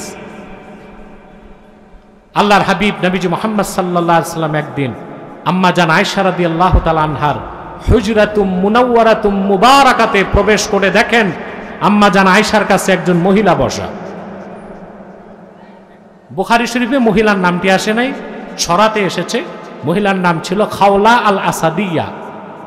খাওলা আল আসাদিয়া, তিনি বসা। রাসূলুল্লাহ সাল্লাল্লাহু আলাইহি ওয়াসাল্লাম বললেন আয়েশা মান হাজিহি, মেয়েটাকে তাম্মা জান আয়েশা প্রশংসা করতে লাগছেন, ইনি হচ্ছেন সেই মেয়ে যিনি কিনা রাতে এত রাকাত নামাজ পড়ে। আল্লাহর হাবিব বলেন, আয়েশা, অনেক বেশি নামাজ পড়ার মধ্যে ফজিলত নাই, হাদিসের বিষয় এটাই, ভাষ্য। তোমাদের উপর সেটাই আবশ্যক যা তোমাদের সাধ্যে কুলায়। সুবহানাল্লাহ। ওয়াল্লাহি লা ইয়ামাল্লুল্লাহু হাত্তা তামাল্লু। আল্লাহর কসম, মনে রেখো আয়েশা, তোমরা ইবাদত করতে করতে ক্লান্ত হয়ে যাবে, আল্লাহ রাব্বুল আলামিন পুরস্কার দিতে দিতে ক্লান্ত হবেন না। এটাকে বলে মালালা। মালালা হচ্ছে ইস্তেকসালুশ শাই সুম্মা নুফুরু আনহু। কোন জিনিসকে বোঝা হিসেবে নেওয়া, পরে আর বোঝা বইতে না পেরে ছেড়ে দেওয়া। যেমন মনে করেন আপনি নিয়ত করছেন প্রতিদিন রাতে 60 রাকাত নামাজ পড়বেন, তাহাজ্জুদ, কথা বলেন, এটা পছন্দ করে নিছেন না? এখন কয়দিন পড়তে পারবেন 60 রাকাত নামাজ? এক সপ্তাহ, 10 দিন। তারপরে দেখা গেল তাহাজ্জুদ তো দূরে থাক, ফজরই পড়তেছেন না। এটা মালালা। এইরকম ইবাদত আল্লাহ পছন্দ করে না। কিন্তু 4 রাকাত তাহাজ্জুদ প্রতিদিন পড়তে পারবেন, ঠিক না? হাদিসের শেষ এবারতে এসেছে, আল্লাহর হাবিব বললেন, আয়েশা শোনো, ইন্না আহাব্বাদ দীনি ইলাল্লাহি মা দাওয়ামা আলাইহি সাহিবুহু। আল্লাহর নিকট প্রিয় আমল সেটাই যে আমলটা আল্লাহর বান্দা নিয়মিত করে। বলেন সুবহানাল্লাহ। প্রতিদিন 100 রাকাত নামাজ পড়লেন, আবার ছেড়ে দিলেন, এতে আল্লাহ খুশি হন না। প্রতিদিন 4 রাকাত তাহাজ্জুদ নামাজ যদি পড়েন, আল্লাহ বেশি খুশি হয়ে যাবে। তাহলে কানিতিনের অর্থ কি? আল মুদাউবিনা ফি তাআতিল্লাহ, যারা নিয়মিত আল্লাহর ইবাদতে নিয়োজিত থাকে। বলেন সুবহানাল্লাহ। এই গুণাবলীগুলো অর্জন করব, কথা বলেন। তারপর হচ্ছে ওয়াল মুনফিকিন, যারা আল্লাহর পথে খরচ করে। সুবহানাল্লাহ। আমরা খরচ করি আল্লাহর পথে, কোথায়? খরচ যে কি তাই তো বুঝি না। আমরা মনে করি ওয়াজ মাহফিলে দিলাম, মসজিদ মাদ্রাসায় দিলাম, এতটুকুই যথেষ্ট না। মসজিদে দিবেন, মাদ্রাসায় দিবেন, ওয়াজ মাহফিলে দিবেন, ইয়াতিম মিসকিনকে খাওয়াবেন, অভাবগ্রস্ত মানুষের অভাব পূরণ করবেন, যার বস্ত্র নাই তারে বস্ত্র দিবেন, যার খাদ্য নাই তারে অন্ন দিবেন, যার ঘর নাই তারে ঘর দিবেন, যে ছেলেটা স্কুলে পড়তে পারে না তারে বই কিনে দিবেন। এমনকি আপনি যে আপনার স্ত্রী সন্তানদেরকে লালন পালন করতে খরচ করেন, যদি নেক নিয়তে করেন, সেটাও ইনফাক ফিস সাবিলিল্লাহ, আল্লাহর পথে খরচের সওয়াব হয়ে যাবে। বুখারী শরীফের হাদিস, রাসূলুল্লাহ সাল্লাল্লাহু আলাইহি সাল্লাম এক সাহাবীকে বললেন, তুমি যে তোমার হাতে তোমার স্ত্রীকে খাদ্যের লোকমা তুলে দাও, তাবতাগি বিহা ওয়াজহাল্লাহ, স্ত্রীর মুখে খাদ্য তুলে দেবার ক্ষেত্রে যদি আল্লাহর সন্তুষ্টি তালাশ করো, স্ত্রীর মুখে খাদ্য তুলে দেবার বিনিময়ে আল্লাহ তোমারে সাদাকার সওয়াব দিয়ে দিবেন। দেখছেন, খাওয়াবেন নিজের বউরে, আমল নামায় কি হবে? সৎকার সওয়াব। সুবহানাল্লাহ। বউটাও খাওয়ান নাকি? অভ্যাস আছে না শুধু মারেন পিটেন? কথা বলে। স্বামী যদি স্ত্রীকে খাওয়ায় দেয়, দৈনন্দিন সম্পর্কটা কত মধুর হবে না ভাই? কথা বলে। অধিকাংশ লোক তো অবিবাহিত, বুঝবে কি? বলে না। যারা বিয়ে করছেন তারা তো বলবেন। আপনার স্ত্রীকে যদি মুখে খাদ্যের লোকমা তুলে দেন, সম্পর্কটা মজবুত হবে না? আপনার তো কুমিল্লার পাশের, আগে তো কুমিল্লাতেই ছিলেন নাকি? জরিপে দেখা গেছে সবচেয়ে বেশি তালাক হয় বাংলাদেশে কুমিল্লায়, কারণ সবচেয়ে বেশি পরকিয়া কুমিল্লায়। জরিপে দেখা গেছে সবচেয়ে বেশি বউ পিটায় বরিশালের লোক, তারপরে 2 নম্বরে খুলনা। আমি বরিশাল, খুলনা আর কুমিল্লার বদনাম করছি না, মানুষের চারিত্রিক বৈশিষ্ট্যের কথা বলছি। চিন্তা করেন মুসলমান, স্ত্রীকে খাওয়ালে কখন সওয়াব? যখন আপনার নিয়ত থাকবে আমার স্ত্রী আল থাকবে সেখানে। বলেন সুবহানাল্লাহ। কি থাকবে? নিয়ত এটা থাকবে, সন্তানগুলো আল্লাহর পক্ষ থেকে আমানত, স্ত্রী আল্লাহর পক্ষ থেকে আমানত, ওদের লালন পালনের দায়িত্ব আল্লাহ আমাকে দিচ্ছেন, আমি আল্লাহর খুশির জন্য করছি। যত টাকা কামাই করবেন, সংসারে খরচ করবেন, আপনি ইনফাক ফি সাবিলিল্লাহ আল্লাহর পথে খরচের সওয়াব পেয়ে যাবেন, বলেন সুবহানাল্লাহ। তবে আল্লাহ তাআলা সবচেয়ে বেশি খুশি হন ইয়তীম আর মিসকিনকে খেয়াল করলে।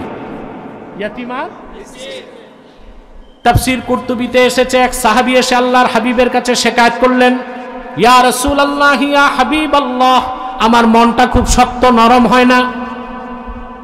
আমাদের মনটাও শক্ত। আমাদের মন যে কত শক্ত তা বোঝা যায় কালেকশনের বক্তা স্টেজে উঠলে 1 ঘন্টা লাগে ওয়াজ করে মানুষের মন নরম করতে, তারপর দেখা যায় বক্তা যত ঘাম ঝরাইছে তত কালেকশনও হয়নি। তার কারণ আমাদের মনটা কি শক্ত। মন নরম করার আমলটা দিয়ে দিচ্ছি, শুনে রাখেন। সাহাবী বললেন, ইয়া রাসূলুল্লাহ সাল্লাল্লাহু আলাইহি সাল্লাম, মনটা খুব শক্ত নরম হয় না। আল্লাহর হাবিব তাকে আমল দিলেন, ইমসাহ রাসাল ইয়াতীম ওয়া আতইমিল মিসকিন, এতিমের মাথায় হাত বুলাও আর মিসকিনদেরকে খাওয়াও, আল্লাহ তোমার মনটা দ্রুত নরম করে দিবে। এই আমল করবেন, ইয়তীমদেরকে বুকে জড়ায় মাথায় হাত দিবেন, মিসকিনদেরকে খাওয়াবেন, বুঝলেন? এই ইয়তীম মিসকিনকে খাওয়ানোর ফজিলত পাওয়া যায় মাদ্রাসায় যে লিল্লা বোর্ডিং এ দিলে, কারণ ওখানে সব ইয়তীম বেশি থাকে। বেসরকারি মাদ্রাসায় সরকারি কোনো অনুদান নাই, জনগণের টাকাতেই তাদের চলতে হয়। আর জনগণের টাকায় চলার কারণে তাদের পক্ষে ইসলামী আন্দোলনে মাঠে নামা সম্ভব হয়। সেই জন্য আমি কওমি মাদ্রাসা সনদের পক্ষে না, বিপক্ষে। কারণ সনদ পেয়ে গেলে গলায় রশি, গলায় কি রশি, আন্দোলনে নামতে গেলে বাধা দিবে, চাকরি থাকবে না, বেতন বন্ধ করে দিব। এখন যেমন আছে এটাই ভালো আছে, দিনের স্বার্থে দেশের স্বার্থে মাঠে নামা যায়, ঠিক কিনা বলেন? আল্লাহ কবুল করুন। তো জনগণকে বেশি দৃষ্টি দিতে হবে। আমি কোন মাদ্রাসার বিরোধী না, আমি মনে করি দিনের খেদমতে আলিয়া মাদ্রাসারও অবদান আছে, কওমি মাদ্রাসারও অবদান আছে। কওমি মাদ্রাসা ইলমি ময়দানে বেশি খেদমত করছে, আর রাষ্ট্রীয় বিভিন্ন পদে মানুষ সরবরাহে আলিয়া মাদ্রাসা কাজ করতেছে, ঠিক না? প্রিয় ভাইরা, ইয়তীম মিসকিনের প্রতি দৃষ্টি রাখবেন। আর শুধু ইয়তীম মিসকিনকে দিলে আল্লাহ খুশি হন না, মানুষ ধনী মানুষও যদি ধনী মানুষকে মেহমানদারি করে আল্লাহ খুশি হয়ে যায়। আপনার মেহমানদারি করেন? জি না। মেয়ের বিয়েতে দাওয়াত দেন সব ধনী মানুষকে, আর গেটের সাথে থাকে টেবল, এর মানে খেয়ে যান দিয়ে যান। বিগত 16 বছর আমরা দেখছি ডিবির হারুনের ভাতের হোটেল, আর আমি দেখি বাংলাদেশে প্রত্যেকটা বিয়ে বাড়ি এক একটা ভাতের হোটেল। এখানে গরিবের দাওয়াত নাই, সব ধনী মানুষের দাওয়াত। খায় 500 টাকা, দেয় 10,000 টাকা। শহরে তো আরো বেশি। মানুষকে খাওয়াতে হবে কার খুশির জন্যে? ইন্নামা নুতইমুকুম লিওয়াজহিল্লাহি লা নুরিদু মিনকুম জাযাআও ওয়ালা শুকুরা। আমরা তোমাদেরকে পানাহার করাই কোনো বিনিময়ের জন্য নয়, কৃতজ্ঞতা পাবার জন্য নয়, শুধুমাত্র আমাদের রব আল্লাহর খুশির জন্য। বলেন সুবহানাল্লাহ।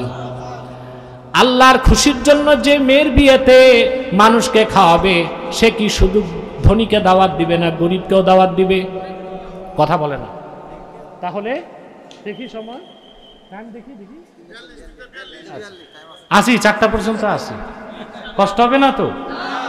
তাহলে ভাইরা কি করতে হবে? মসজিদে দিবেন, মাদ্রাসায় দিবেন, জিহাদের পথে দিবেন, ইসলামী আন্দোলনে দিবেন, গরিবকে খাওয়াবেন, অভাবগ্রস্ত মানুষের অভাব পূরণ করবেন, চিকিৎসা সেবা বঞ্চিত মানুষকে চিকিৎসা দিবেন। আল্লাহর খুশির জন্য যেভাবেই খরচ করেন আপনি মুনফিকিনের কাতারে শামিল হয়ে যাবেন। 5 নাম্বারটা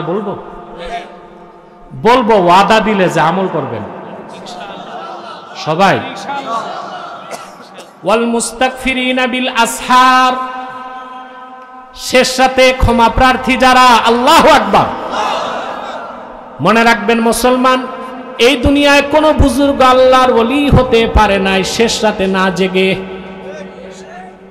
সুবহানাল্লাহ। হাদিস সাক্ষ্য দেয়, শেষ রাতে প্রথম আকাশে আমার আল্লাহ বান্দাকে ডেকে বলেন, কে আছো? ক্ষমা প্রার্থী, আমি ক্ষমা করব। কে আছো অভাবগ্রস্ত? আমি অভাব পূরণ করে দিব। কে আছো অসুস্থ? আমি আল্লাহ সুস্থ করে দিব। ঠিক সেই সময় যে বান্দা ঘুম থেকে উঠে পবিত্র হয়ে কিছু তাহাজ্জুদ নামাজ পড়ে আল্লাহর কাছে হাত পেতে ক্ষমা চায়, আল্লাহ রাব্বুল আলামিন সেই নেককার বান্দাকে তার অলির কাতারে জায়গা করে দিবে। 24 ঘন্টায় 1টা ঘন্টা আল্লাহর জন্য খাস করেন। কটা ঘন্টা? আপনাকে আল্লাহকে পেতে 24 ঘন্টা ইবাদত করতে হবে এমন না, কিছু সময় আছে। এর মধ্যে অনেক বড় একটা অফার, শেষ রাতের শেষ সময়। সুবহানাল্লাহ। ঘুম থেকে উঠে কিছু তাহাজ্জুদ নামাজ পড়বেন, তারপর বসে থাকবেন, ফজরের আগ পর্যন্ত রোনাজারি করবেন। কি লাগবে সব চান। এই দুনিয়ায় কোন রাজা বাদশার এমন কোন দফতর নাই যা 24 ঘন্টা খোলা থাকে। আছে? কোন রাজা বাদশাহ, কোন প্রধানমন্ত্রী, প্রেসিডেন্টের কার্যালয় 24 ঘন্টা খোলা থাকে না। সামান্য একজন মন্ত্রী এমপির অ্যাপয়েন্টমেন্ট নিতে প্রটোকল মেনটেন করতে হয়। ইউনূস সাহেবের কাছে যেতে পারবেন এখন? কথা বলেন। আগে তো উনি গ্রামীণ ব্যাংকে, এখনো আছে গ্রামীণ ব্যাংক ওনারই, আগে তো উনি বাড়ি বাড়ি ঘুরতেন। কথা বলেন। সহযোগিতা করতেন, এই সুদ টুদ দিতেন, মাইক্রো ক্রেডিট। এখন তো উনি প্রধান উপদেষ্টা। আপনি সময় পাবেন? অন্তত 7 দিন দৌড়াতে হবে তার অ্যাপয়েন্টমেন্ট পেতে, ঠিক না? আমার আল্লাহর কাছে চাইতে অ্যাপয়েন্টমেন্ট লাগে না, প্রটোকল লাগে না, শুধু ইমানদার হলেই চলে। শেষ রাতে হাত তুলে যদি আল্লাহর কাছে চান, যা চাইবেন তাই পেয়ে যাবেন, গুনাহ মাফ হয়ে যাবে, আল্লাহর নেককার বান্দা হতে পারবে। ওয়াল মুস্তাগফিরিনা বিল আসহার, শেষ রাতে যারা আল্লাহর কাছে ক্ষমা প্রার্থী, বলেন সুবহানাল্লাহ। যুবক বন্ধুদের বলে যাই, সারা রাত তোমরা ফেসবুকে সময় নষ্ট করো, খেলা দেখো, নাচ গান দেখো, চায়ের স্টলে আড্ডা দাও, স্টেডিয়ামে সময় দাও, এই সব কিছু তোমাকে জাহান্নামের পথে নিয়ে যাচ্ছে। আমি একটা কথা বলবো, রাত যদি জেগেই থাকো, তাহাজ্জুদ নামাজ পড়ে ফজর না পড়ে ঘুমাতে যেও না। ঠিক কিনা বলেন? কিন্তু উত্তম সে যে প্রথম রাতে ঘুমায়, শেষ রাতে উঠে যায়। আর খারাপ মানুষ প্রথম রাতে জাগে, শেষ রাতে ঘুমাইতে যায়। আব্দুল্লাহ ইবনুল মুবারককে জিজ্ঞেস করা হয়েছিল যে বকরি বাচ্চা দেয় বছরে কম, কিন্তু বকরির সংখ্যা বাড়ে, কুত্তা এতগুলি বাচ্চা দেয়, কুত্তার সংখ্যা বাড়ে না কেন? আব্দুল্লাহ ইবনুল মুবারক বলছেন, তার কারণ বকরি প্রথম রাতে ঘুমায়, শেষ রাতে উঠে যায় আল্লাহর জিকির করে, আর কুত্তা সারা রাত ঘুরে ফজর রাগ দিয়া ঘুমায়। কথা বুঝেন নাই ভাই? আপনারাও যদি সারা রাত ফেসবুক দেখেন, ইউটিউব দেখেন, আড্ডা দেন, আর রাত 3টায় যান ঘুমাতে, তাহাজ্জুদ তো দূরে থাক, ফজরই তো থাকবে না, লানত তো আসবে। টাকা কামাই করবেন, বরকত পাবেন না, সুন্দরী বউ আনবেন, শান্তি পাবেন না, টাকার পাহাড় হবে, রোগবালাই যাবে না। রাতে অন্তত 1 ঘন্টা জাগতে হবে ফজরের আগে, ওযু গোসল করে 2-4 রাকাত তাহাজ্জুদ নামাজ পড়ে আল্লাহর কাছে হাত তুলে যা দরকার তা চেয়ে নেবেন। দিনের বেলা যত গুনাহ হয়েছে আল্লাহর কাছে মাপ চাইবেন। তাদের ব্যাপারে আল্লাহ বলেছেন, ওয়াল মুস্তাগফিরিনা বিল আসহার, শেষ রাতে যারা আল্লাহর কাছে ক্ষমা চায়, বলেন সুবহানাল্লাহ। তাহাজ্জুদ নামাজ পড়বেন তো ভাই ইনশাআল্লাহ। 40 যাদের বয়স পার হয়েছে তাদেরকে তো আমি মনে করি প্রতিদিন 4 রাকাত তাহাজ্জুদ পড়া উচিত। আমি সুনান তিরমিজি, খাতিব তাবরিজি একটা হাদিস রওয়ায়াত করছেন, আমি এটা বলেই বিষয়টা শেষ করছি ইনশাআল্লাহ, ঠিক আছে ভাই? খাতিব তাবরিজি রওয়ায়াত করেন, আল্লাহর হাবিব সাল্লাল্লাহু আলাইহি ওয়াসাল্লাম একদিন সাহাবা একরামকে বললেন, ইন্না ফিল জান্নাতি গুরাফা তুরা যুহুরুহা মিন বুতুনিহা ওয়া বুতুনুহা মিন যুহুরিহা। আল্লাহর জান্নাতের মধ্যে কতগুলো খাস কামরা আছে, যার ভিতর থেকে বাহির দেখা যায়, বাহির থেকে ভিতর দেখা যায়। ফাকামা আরাবিয়্যুন ফাকালা লিমান হিয়া ইয়া রাসূলুল্লাহ সাল্লাল্লাহু আলাইহি ওয়াসাল্লাম। এক বেদুইন সাহাবী দাঁড়ায় গেলেন আর বললেন, ইয়া রাসূলুল্লাহ, ইয়া হাবিবাল্লাহ, বেহেশতের ভিতরের এই কামরাগুলো আল্লাহ কাকে দান করবেন? আল্লাহর হাবিব বললেন, লিমান আতাবাল কালাম ওয়া আত'আমাত তাআম ওয়া আদামাস সিয়াম ওয়া সাল্লা ফিল লাইলি ওয়ান নাসু নিয়াম। আমার যে উম্মত তার মুখের কথা পবিত্র করলো, গরিব মিসকিনকে খাওয়ালো, বেশি বেশি নফল রোজা রাখলো, আর নামাজ পড়লো রাতে, তখন সবাই ঘুমায় থাকলো যখন, কথা বলে না, আল্লাহ তাকে শুধু বেহেশত দিবেন না, বেহেশতের ভিতরে সেই খাস কামরাও আল্লাহ তারে দান করে দিবেন। তাহলে আল্লাহ বলেছেন, আস-সাবিরিনা ওয়াস-সাদিকিনা ওয়াল-কানিতিনা ওয়াল-মুনফিকিনা ওয়াল-মুস্তাগফিরিনা বিল আসহার। সাদাকাল্লাহুল আযীম ওয়া সাদাকা রাসূলুহুন নবিয়ুল কারীম ওয়া নাহনু আলা যালিকা মিনাশ শাহিদিন ওয়াশ শাকিরিন ওয়ালহামদুলিল্লাহি রাব্বিল আলামিন। আমি আর কষ্ট দিচ্ছি না আপনাদেরকে একটা অনুরোধ করব। আমি এখানে আপনারা বিভিন্ন দল ও মতের লোক আছেন কিনা ভাই? এখন সবাই চাচ্ছে রাজনৈতিক ঐক্য। মুনাজাতের আগে বসো না বাবা, এই কি টাইপের কাঠের মানুষ তোমরা? তাও এখানে বসবো, ওই জায়গাটা, এই দাঁড়ানো লোকগুলো বসলে কিন্তু প্যান্ডেলে জায়গা হয় না, কিন্তু এই দাঁড়াই থাকবে, এক মজা নিয়ে আসে। আমি জানি ঘোড়া বসতে পারে না, এজন্য দাঁড়ায় ঘুমায়। তোমরা কি ঘোড়ার গোশত খাও নাকি যেই খাসলত আসছে? প্রিয় ভাইরা, ওই জায়গাটা একটু রোদ, তো রোদে বসবে না, একেবারে আলালের ঘরের দুলাল না। প্রিয় ভাইরা, এখন সবাই ঐক্য ঐক্য করে। আমি আমার ফর্মুলা 12 মাস আগেই দিছি, রাজনৈতিক ঐক্যের দ্বারা কোনো ইসলামী দল ক্ষমতায় যেতে পারবে না। দ্বীনের স্বার্থে যদি ঐক্যবদ্ধ হয়, ইসলামী রাজনৈতিক দলগুলো ক্ষমতায় যেতে পারবে। রাজনৈতিক ঐক্য কোনো কাজ হবে না। যেমন জামাত ইসলামী, খেলাফত মজলিস, শাসনতন্ত্র, সবার মোব ইসলামী আন্দোলন, ঐক্যজোট, সবার ভোট এক করলে সর্বোচ্চ হয় 21%। কত? আরে 21% ভোট দিয়া তো 100 সিটও হয় না, তো ক্ষমতায় যাবেন কেমন করে? ভোট ইঞ্জিনিয়ারিং সেটা ভিন্ন বিষয়। স্বাভাবিক গতিতে নির্বাচনে এই রাজনৈতিক ঐক্যের মাধ্যমে মুসলমান ক্ষমতায় যেতে পারে না। তবে এই সব রাজনৈতিক দল যদি দেশের সব আলেম ওলামা পীর মাশায়েখ নিয়ে অরাজনৈতিক ঐক্য করে দ্বীনের স্বার্থে, তাহলে আমার দেশে ইসলামপন্থীরা ক্ষমতায় যাবে, এটা 1 ঘন্টার বিষয়। কারণ রাজনৈতিক ঐক্য করে ওনারা যদি ক্ষমতায় যায়, আমাদের লাভ কি? তাহরিকে খাতমে নবুয়ত বাংলাদেশের লাভ কি? হেফাজতে ইসলাম বাংলাদেশের লাভ কি? আমরা তো রাজনীতি করি না, আমরা তো ক্ষমতা পাবো না, তা আমাদের লাভ কি ওনাদেরকে ক্ষমতায় পাঠায়? ওনারা যদি কমিটমেন্ট দেয় যে ক্ষমতায় গেলে দ্বীনের স্বার্থে এই কাজগুলো করবেন, মুসলমানদের দাবিগুলো আদায় করবেন, তাহলে আমরা সব ঐক্যবদ্ধ হয়ে ওনাদেরকে ক্ষমতায় পাঠাই দিব।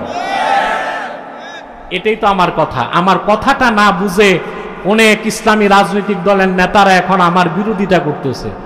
আমি মনে করি করুক বিরোধিতা, এক সময় আল্লাহ তাদের জ্ঞান খুলে দিবেন। আর আমি যা বলছি, তারা নির্বাচনের আগেও তার প্রমাণ পেয়েছেন, নির্বাচনের পরেও তার প্রমাণ পাবেন। আমাদের 3টা স্বার্থে এক হইতে হবে। ইসলামের সুমহান স্বার্থ রক্ষায় আমাদের ঐক্যবদ্ধ হতে হবে। মুসলমানদের মৌলিক দাবিগুলো আদায় আমাদের এক হইতে হবে। সুদীর্ঘ 50 বছরে যারাই ক্ষমতায় গেছে, মুসলমানের রক্তের উপর পা রেখে ক্ষমতায় গেছে, কিন্তু মুসলমানদের দাবি একটাও তারা মানে নাই। 50 বছর আগ থেকে মুসলমান দাবি করছে কাদিয়ানীদেরকে অমুসলিম ঘোষণা করতে হবে। কোন সরকার দাবি মানছে? মুসলমানরা দাবি করে আসছে মুরতাদের শাস্তি, মৃত্যুদণ্ড কার্যকর করতে হবে। এ দাবি মানা হয়েছে? মুসলমানেরা দাবি করে আসছে, আমাদের কাসিমি সাহেব যে কথা বললেন যে আমাদের শিক্ষা ব্যবস্থা ইসলামী শিক্ষা ব্যবস্থা চাই, এটা কোন সরকার দাবি মানছে? তাহলে আমরা কিছুই তো পেলাম না। এখন ইসলামী রাজনীতির ব্যানারে যারা রাজনীতি করেন তারাও যদি আমাদের সাথে ওয়াদা রক্ষা না করেন, আমরা তো আর ঐক্যবদ্ধ হতে পারি না। এটা আমি তাহরিকের পক্ষ থেকেও জবাব, হেফাজতের পক্ষ থেকেও এটাই জবাব। কি বলেন আপনারা? তিনটা স্বার্থে এক হতে হবে। ইসলামের সুমহান স্বার্থ রক্ষায় ঐক্যবদ্ধ হতে হবে, মুসলমানদের মৌলিক দাবিগুলো আদায়ে এক হইতে হবে, আর বাংলাদেশের স্বাধীনতা রক্ষায় এক হইতে হবে। আমাদের এই তিনটি দাবির বিরুদ্ধে কাজ করছে বাংলাদেশে তিনটি অমুসলিম সম্প্রদায়। তার মধ্যে সবচেয়ে নিকৃষ্ট হচ্ছে কুখ্যাত কাদিয়ানি সম্প্রদায়। তারা কাফের। ঠেকটা ঠিক মতো কইলা না, তারা কাফের। কাদিয়ানীদেরকে যারা কাফের বলবে না তাও কাফের। কারণ আল্লাহর আখিরি নবী নূর নবীজি আমার মুহাম্মদ সাল্লাল্লাহু আলাইহি সাল্লাম আল্লাহর শেষ নবী, এই কথা তারা বিশ্বাস করে না। এবং তারা মনে করে 1857 সালে কোরআন বাজেয়াপ্ত হয়ে গেছে। তাহলে এই কুখ্যাত কাদিয়ানীরা শুধু কাফের না, ইহুদিদের চেয়ে নিকৃষ্ট কাফের। মানুষকে তারা ধোঁকা দেয়, মানুষকে ধোঁকা দিয়ে কাফের বানাতে তারা মুসলমানদের মতো নাম রাখে, টুপি লাগায়, দাড়ি রাখে, তাই বলে মুসলমান হবে? আরে ভাই, দাড়ি রাখলে কেউ যদি মুসলমান হতে পারতো তো রবীন্দ্রনাথ ঠাকুরের চেয়ে বড় মুসলমান কে হইতো? টুপি লাগাইলে কেউ যদি মুসলমান হতে পারতো তো ভারতের পার্লামেন্টে হিন্দু এমপিরাও তো টুপি লাগায়, তার কি মুসলমান? নাম রাখলে মুসলমান হওয়া যায়? এক শয়তান বোতলে পেশাব করে উপরে লেবেল লাগাইছে শরবত, ওটা কি শরবত হবে? ভিতরে কি? তদ্রুপ কাদিয়ানীরা কাফের। আব্দুল আউয়াল আব্দুস সামাদ, মোবাশ্বের আলী কবির চৌধুরী, গহর রেজবি শাহরিয়ার কবির আর নিঝুম ঝুমদার, এসব নাম রাখার দ্বারা তারা মুসলমান হতে পারে না। আমার ভাইয়েরা, আমার বন্ধুরা, আমার আল্লাহ ও নূর নবীজি আমার মুহাম্মদ সাল্লাল্লাহু আলাইহি ওয়াসাল্লামের ইসলাম ও কোরআনের হাজার হাজার হাজার বছর পরে বর্তমান ভারতের কুখ্যাত পাঞ্জাবের কুখ্যাত গুরুদাসপুরের কুখ্যাত কাদিয়ানে ইংরেজ আমলে এক শয়তান নিজের নবী দাবি করছে। চিল্লায় বলেন নাউজুবিল্লাহ। ওই শয়তান তার নাম রেখেছিল তার বাপ মির্জা গোলাম আহমদ কাদিয়ানি। সাবধান, তাকে গোলাম আহমদ বলা যাবে না, কারণ গোলাম আহমদ অর্থ আহমদ এর গোলাম। কোন কাফের কোনদিনও গোলাম আহমদ এর গোলাম হতে পারে না। আর কাদিয়ানের কাজ্জাব ছিল শেষ দরজার কুখ্যাত কাফের। সে গোলাম আহমদ এর গোলাম ছিল না, সে ছিল কুখ্যাত শয়তানের কুখ্যাত গোলাম। কাদিয়ানের কাজ্জাব, মিথ্যা নবুয়তের দাবিদার, ইংরেজদের পা চাটা গোলাম মির্জা গোলাম শয়তান কাদিয়ানির উপর গজব এসেছে 1908 সালে। যখন গজব এসেছে, কাদিয়ানের কাজ্জাব, মিথ্যা নবুয়তের দাবিদার মির্জা গোলাম শয়তান কাদিয়ানি 1908 সালে ধ্বংস হয়ে জাহান্নামের কুখ্যাত কুকুরে পরিণত হয়েছে। তার অনুসারীরাও ধ্বংস হয়েছে। বর্তমানে কিছু কাদিয়ানি বাংলাদেশে আছে, তাদের সবচেয়ে বেশি উৎপাত পঞ্চগড়ে আর আপনাদের ব্রাহ্মণবাড়িয়ায়। বাংলাদেশে 100 সেন্টার করে ফেলছে। কত? উপাসনালয়কে মসজিদ বলে। হিন্দুদের মন্দিরকে মসজিদ বলা যাবে? খ্রিস্টানদের গির্জাকে মসজিদ বলা যাবে? ইহুদিদের সিনাগগকে মসজিদ বলা যাবে? তো কাদিয়ানীরা তো তাদের চেয়ে বড় কাফের অমুসলিম, তাদের উপাসনালয়কে মসজিদ বলা যাবে? ওইটা একটা শয়তানি আস্তানা। তারা নাম পরিবর্তন করে করে মিথ্যা পরিচয় দেয়। কখনো নিজেদের পরিচয় দেয় আহমদী জামাত, কখনো বলে আহমদিয়া জামাত, কখনো বলে আহমদী সম্প্রদায়, কখনো বলে আহমদিয়া সম্প্রদায়, কখনো বলে আহমদী মুসলিম জামাত, কখনো বলে আহমদিয়া মুসলিম জামাত। সাবধান, যত কাদিয়ানি ছিল আছে থাকবে, তারা কেউ আহমদী জামাত নয়, আহমদিয়া জামাত নয়, আহমদী সম্প্রদায় নয়, আহমদিয়া সম্প্রদায় নয়, আহমদী মুসলিম জামাত নয়, আহমদিয়া মুসলিম জামাত নয়, তারা শয়তানি জামাত, কুখ্যাত জাহান্নামের কুখ্যাত কুকুরের দল। আমাদের সকল দলের একটাই দাবি, কি তাহরিক, কি হেফাজত, কি মজলিস, কি জামায়াত, কি খেলাফত, কি বিএনপি, কি আওয়ামী লীগ, সকল দল ও মতের মুসলমানের একটাই দাবি, অনতি বিলম্বে স্বাধীন বাংলায় শয়তান কাদিয়ানীদেরকে রাষ্ট্রীয়ভাবে অমুসলিম ঘোষণা করতেই হবে, করতেই হবে, করতেই হবে। এই দাবি আদায়ে যদি জান ও মাল দেবার ডাক আসে, কারা কারা প্রস্তুত আছেন? হাত তুলে।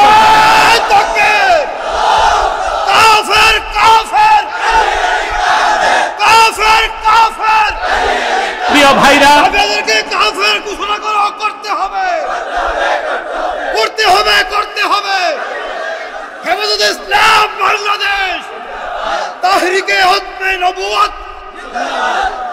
প্রিয় ভাইরা, কাদিয়ানীদেরকে অর্থনৈতিক সহযোগিতা করবেন না? করেন? জি করেন। প্রাণ কোম্পানির যত জিনিস তাদের, প্রাণ, সেজান কোম্পানির জুস তাদের, RFL এর পণ্যগুলো তাদের, প্রথম আলো, ডেলি স্টার, ভিশন এগুলো তাদের। এগুলো ধরবেন না, কিনবেন না, বেচবেন না, নৈতিক দায়িত্ব হিসেবে মনে থাকবে।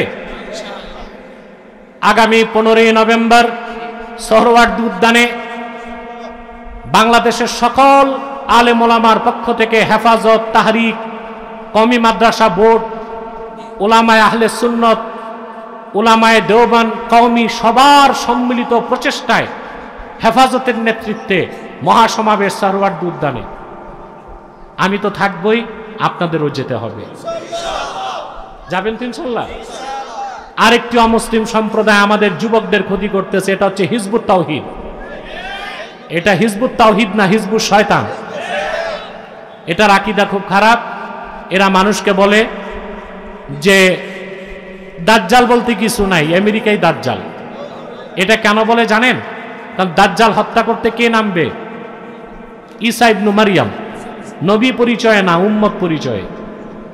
তো ঈসা মাসিহ যে আকাশ থেকে নামবেন, এটা অস্বীকার করাও কুফর।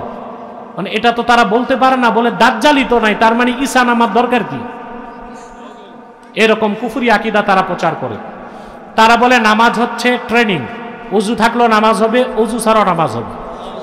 তারা বলে বোরখা, পর্দা এগুলো শরীয়তে নাই, মেয়েদের বোরখাকে বলে বাক্স। ওরা বলে ছেলে মেয়ে রাজি থাকলে বিয়ে ছাড়াও দৈহিক সম্পর্ক হতে পারে। এই হিজবুত তাওহীদ হচ্ছে জিন্দিক, জিন্দিক, জিন্দিক। আরেকটা মুসলিম সম্প্রদায় খ্রিস্টান মিশনারি, তারা হাত দিছে আমাদের স্বাধীনতায়। তারা চাচ্ছে পার্বত্য চট্টগ্রামকে আলাদা করে একটা খ্রিস্টান রাষ্ট্র বানাতে। এই সুযোগ দিবেন? এক সাগর রক্তের বিনিময় হলেও খ্রিস্টান মিশনারিদের অপতৎপরতা বাংলার মাটিতে দাফন করে দিব ইনশাআল্লাহ। ইসকনের ব্যাপারে একটা কথা বলি। ইসকন হচ্ছে ইসলামের শত্রু, মুসলমানের শত্রু, দেশের শত্রু।